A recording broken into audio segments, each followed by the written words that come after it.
ये आकाशवाणी रायपुर है। छत्तीसगढ़ी समाचार बुलेटिन के संग शुभा मिश्रा के जय जोहार।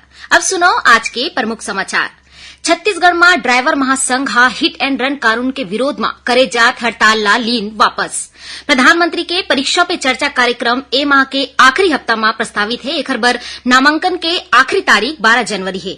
और प्रदेश कांग्रेस के नव नियुक्त प्रभारी सचिन पायलट काली रायपुर में पार्टी के बैठका लेके लोकसभा चुनाव के तैयारी के करही समीक्षा। अब समाचार विस्तार ले। छत्तीसगढ़ ड्राइवर महासंघ हा हिट एंड रन कानून के विरोध में आज ले प्रदेश में करे जावत हड़ताल ला स्थगित कर दे है। महासंघ के पदाधिकारी मन हा रायपुर समेत आने आने जिला के कलेक्टर मन ले मिलके गोट बात करीन, जेकर बाद हड़ताल वापस ले लेगिस। महासंघ हा सबो ड्राइवर ले काम में लहुटे के अपील करे है। इही बीच मुख्यमंत्री विष्णुदेव साय हा लोगन मन ले कोनो भी प्रकार के अफवाह के बहकावा में नहीं आए के अपील करे है। उन्हें केंद्र सरकार हा स्पष्ट करे है कि हिट एंड रन मामला पर लाए गए कानून ला अभी लागू नहीं करेगे है। केंद्रीय गृह सचिव अजय भल्ला हा कहीन है कि नवा कानून ला लागू करे ले पहली अखिल भारतीय मोटर ट्रांसपोर्ट कांग्रेस के प्रतिनिधि मन ले बातचीत करे जाही, जेकर बाद ही कोनो फैसला ले जाही। गाड़ी चालक मन ला कोनो भी प्रकार के बहकावा में आए और डरे के जरूरत नहीं है। इस संबंध में मंत्रालय हा गाड़ी चालक मन ला कोनो प्रकार के अफवाह पर ध्यान नहीं दे के अपील करे है। एती आज हिंदुस्तान पेट्रोलियम कॉर्पोरेशन लिमिटेड के रिटेल और एलपीजी डिवीजन के मुख्य क्षेत्रीय प्रबंधक पंकज रत्न पारखी और उप महाप्रबंधक नितिन श्रीवास्तव हा रायपुर में पत्रकार वार्ता में बताइन कि हिट एंड रन कानून ला लेके चालक मन में हवैया गलतफहमी के कोई औचित्य नहीं है।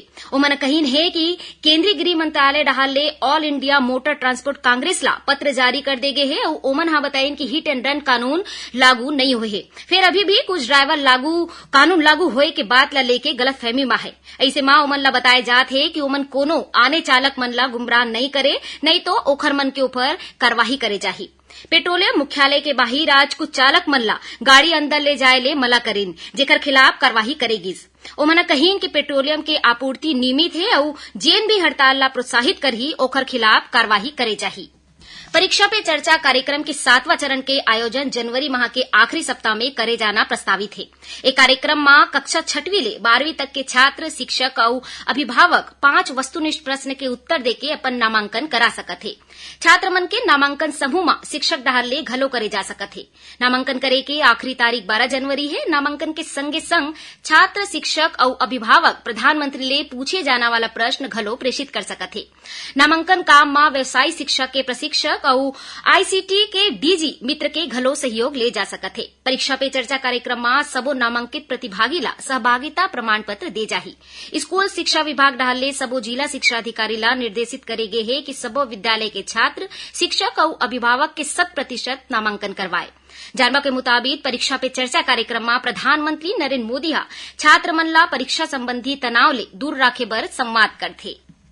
मुख्यमंत्री विष्णुदेव साय ले काली राज्य अतिथि गृह पहुना में केंद्रीय कृषि और किसान कल्याण मंत्री अर्जुन मुंडा हा मुलाकात करीन। मुख्यमंत्री ला केंद्रीय मंत्री हा छत्तीसगढ़ के मुख्यमंत्री के पदभार ग्रहण करे बर शुभकामना दीन। ए दौरान श्री साय हा श्री मुंडा ला स्मृति चिन्ह भेंट करके सम्मानित करीन। ए बेरा में केंद्रीय मंत्री हा कहीन कि साय के नेतृत्व में छत्तीसगढ़ प्रगति के पथ में लगातार आगू बढ़त है। छत्तीसगढ़ी समाचार बुलेटिन आप मन आकाशवाणी रायपुर ले सुनत हो।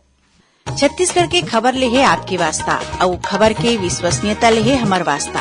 आकाशवाणी समाचार रायपुर के प्रादेशिक समाचार बुलेटिन के संगे संग हमार समसामयिक कार्यक्रम आप रेडियो के संग अपन मोबाइल में घलो सुन सकत हो। आकाशवाणी समाचार फेसबुक, ट्विटर और यूट्यूब में घलो हावय। हमार फेसबुक पेज हरे Chhattisgarh news on AIR, Twitter handle CGAIR news और हमार यूट्यूब चैनल हरे छत्तीसगढ़ AIR न्यूज। तो अब रेडियो के संगे संग आपके मोबाइल के माध्यम ले हम आप तक पहुंचत हन। छत्तीसगढ़ के हर खबर पर सुनत रहो आकाशवाणी समाचार। अब आगू बढ़बो बाचे समाचार को थी। विकसित भारत संकल्प यात्रा के तहत बिलासपुर जिला के गमजू गांव में शिविर के आयोजन करेगिस। शिविर में केंद्र सरकार के आने आने योजना के जानकारी देगिस। तखतपुर विकास खंड में लगाए गए शिविर में अब तक 18,000 ले ज्यादा लोगन मन हा योजना के लाभ लेन। वहीं रायपुर जिला के नवा गांव और बेलदार सिवनी गांव में आयोजित संकल्प यात्रा शिविर में सांसद सुनील सोनी शामिल हुई। विकसित भारत संकल्प यात्रा के तहत लाभार्थी मेरी कहानी मेरी जुबानी के माध्यम ले अपन अनुभव साझा करत हे। रायपुर जिला के ग्राम गुखेरा के प्रकाश कुमार रात्रे हा बतायन कि किसान सम्मान निधि योजना के अंतर्गत ओमन ला हर बछर 6,000 रूपया 3 किस्त में मिलथे। ए रूपया ले ओमन ला खाद, कीटनाशक और सिंचाई बर नलकूप खरीदे में मदद मिलिस। राज्यपाल विश्वभूषण हरिचंदन रायपुर में होवैया 40वां एनटीपीसी राष्ट्रीय सब जूनियर तीरंदाजी प्रतियोगिता के पुरस्कार वितरण समारोह में शामिल हुईन और खिलाड़ी मन ला पुरस्कार प्रदान करीन। उन्हें भारतीय तीरंदाजी संघ के अध्यक्ष अर्जुन मुंडा कहीन कि तीरंदाजी के प्रति लोगन मन के रुझान बाढ़त हे। प्रधानमंत्री जनजाति आदिवासी न्याय महाअभियान पीएम जनमन योजना के तहत विशेष पिछड़ा जनजाति परिवार मन ला आने योजना के लाभ दे बर लगातार शिविर लगाए जाथे। संगे संग ए परिवार के समस्या के समाधान घलो करे जाथे। महासमुंद जिला के बागबहारा, पिथौरा और महासमुंद में विशेष पिछड़ा जनजाति के लोगन रहिथे। जिला प्रशासन डाहर ले चिन्हांकित इस समूह के लोगन मन ला योजना के लाभ दिलाए बर अब तक 26 शिविर लगाए जा चुके हैं। शिविर में विशेष पिछड़ा जनजाति के करीब 2700 हितग्राही शामिल हुई।